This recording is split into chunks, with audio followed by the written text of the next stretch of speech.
Welcome to New Europe Studios. I'm Tsapogas-Von Taube. Today with us is Cyprus's Minister of Agriculture, Natural Resources and Environment, Mr. Nicos Kouyialis. Minister, thank you for being with us today. Thank you for inviting me. You came here in Brussels in order to participate to the meeting of the environment ministers within the Council. It's going to happen tomorrow in Luxembourg. Mm-hmm. Yes. What exactly will be discussed in this? Look, we will discuss a number of very important issues. One of those issues is the genetic metabolized organizations, the climate and energy package, and some other less important issues. But the two most important issues are the ones I referred is the genetically metabolized organizations and the climate and energy package for 2020-2030. What are the Cyprus's positions on GMOs? Well, Cyprus was always against the cultivation of genetically metabolized organizations in its territory. We are one of the countries that took the initiative to change the current legislation, and we are happy that we are going to this change because it will provide us with a legal tool in order to prohibit the cultivation of such organizations on our territory. Let me switch to another of your portfolios, the natural resources portfolios. Natural resources, not energy, though. But not energy, but natural resources, I suppose, includes hydrocarbons. Yes, it does include hydrocarbons, and hydrocarbons are very important at this time and age, and they are especially important for the European Union within the context of its the European Union trying to find a way to differentiate energy sources and to be energy self-sufficient. So lately we have this Ukrainian crisis, which has brought this situation to the forefront. Does this crisis give a new impetus to the exploration for hydrocarbons in Cyprus? Of course, it gives a new impetus to Cyprus, and of course our role is changing, is more advanced than before. I think that all these geopolitical changes that happen in Europe gives Cyprus the opportunity to become an energy hub, and I believe that Cyprus will be, in the forthcoming years, one of the most important players in the energy sector, and especially for Europe. Cyprus is going to be very important for energy safety in Europe through the exploitation of the natural gas. You mean both of the exploitation of local hydrocarbons and as a transit point, I suppose? As a transit point. You know that there are plans, several plans concerning energy, which we can discuss, of course, although as a Minister of Agriculture, Natural Resources and Environment, I'm involved for the environmental licensing for drilling mainly and exploitation. Yes, because it's a very important factor. Yes. Because everything that has to do with hydrocarbons has an inherent, let's say, environment risk.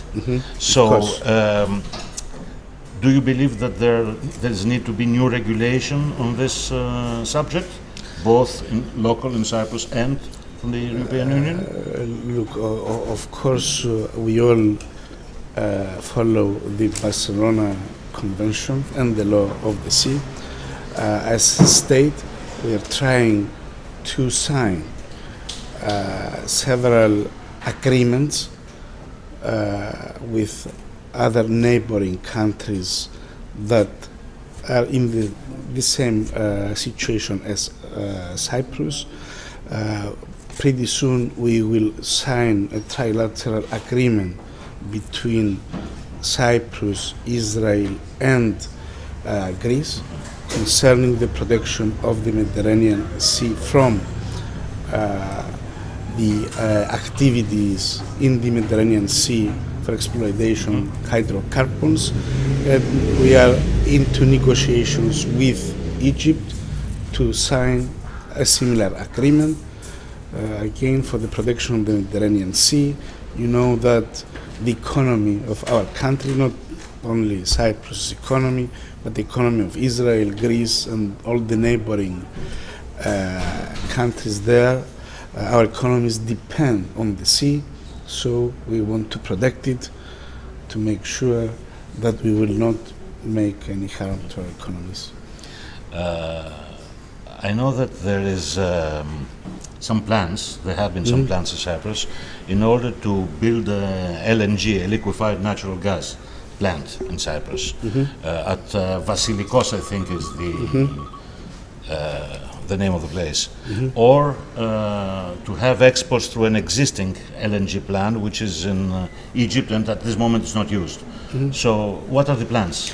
Look, there is a political decision from the Council of Ministers for the construction of an LNG plant in Cyprus. We are exploiting this possibility. Of course, the viability of this plant depends on the amount of natural gas that it will be discovered in Block 12. But of course, we have other options open, like, as you said, to transport it from a neighboring LNG plant in case that that the discovered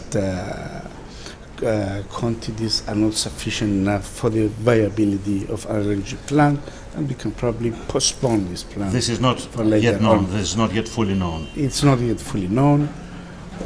We still have a long way to go before we decide what we are going to do.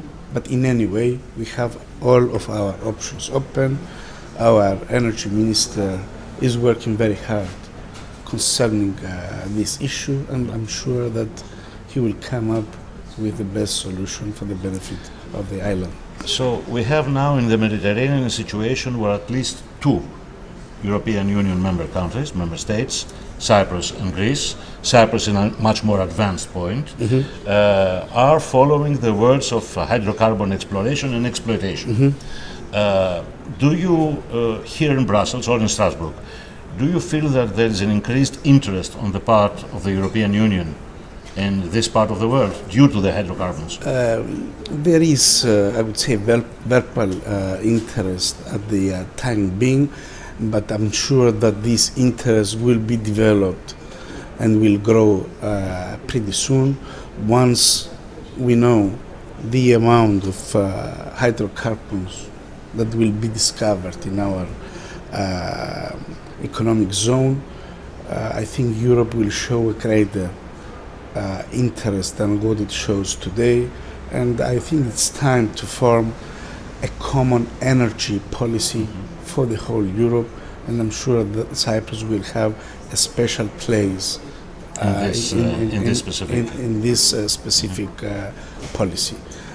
And as we mentioned before, this crisis in Crimea, in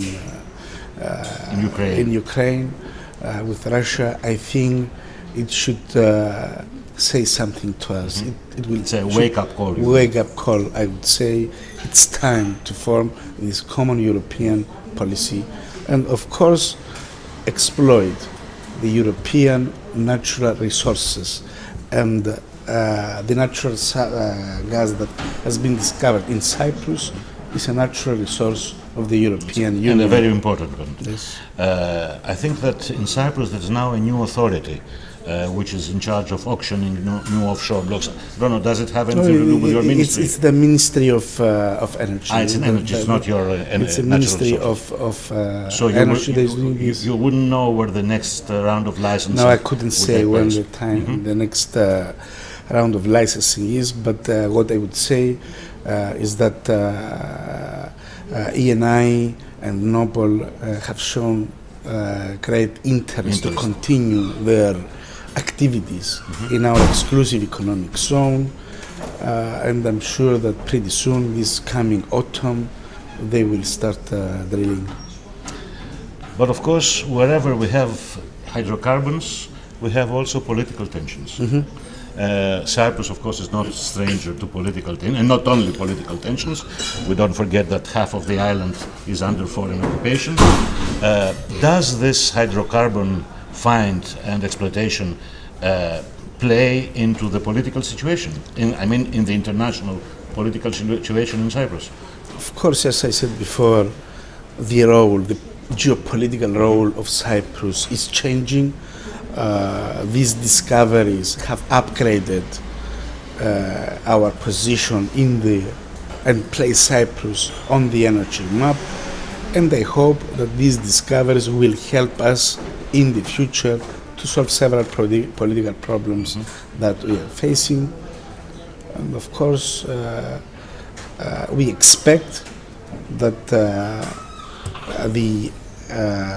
that energy can play an important role into the politics of the whole area there. And I hope that security and stability in the area. And Cyprus, although we have the problem with the Turkish occupation, Cyprus is a stable and secure place for investment, of course, and can play an important role in the geopolitics of the whole area there.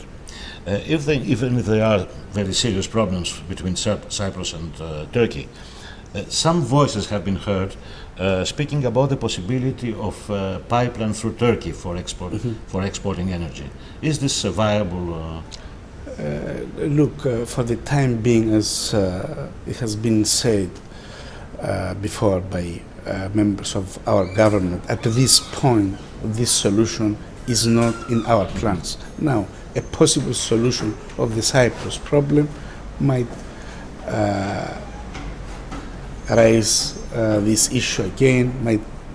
This solution might be a viable solution, but as I said before, at the time being, we are focused with the LNG plant that we have decided to build. This is the focus of the process. The focus will be on the LNG plant, and of course to explore all of our options concerning transportation of the natural gas from our economic exclusive zone to the rest of Europe and the rest of the world, of course. And in all these issues, security issues, regional and local, what can be the role of the European Union? As I said before, the hydrocarbons that have been discovered in Cyprus are European Union natural resources, and I feel that the European Union can play a very important role towards stability and security in the area. I think it's for the best benefit of Europe to claim this role. Mr. Minister, sir, Mr. Kouyialis, thank you very much for being with us at New Euro Studios. Thank you for following this interview in New Euro Studios in Plage Jourdan.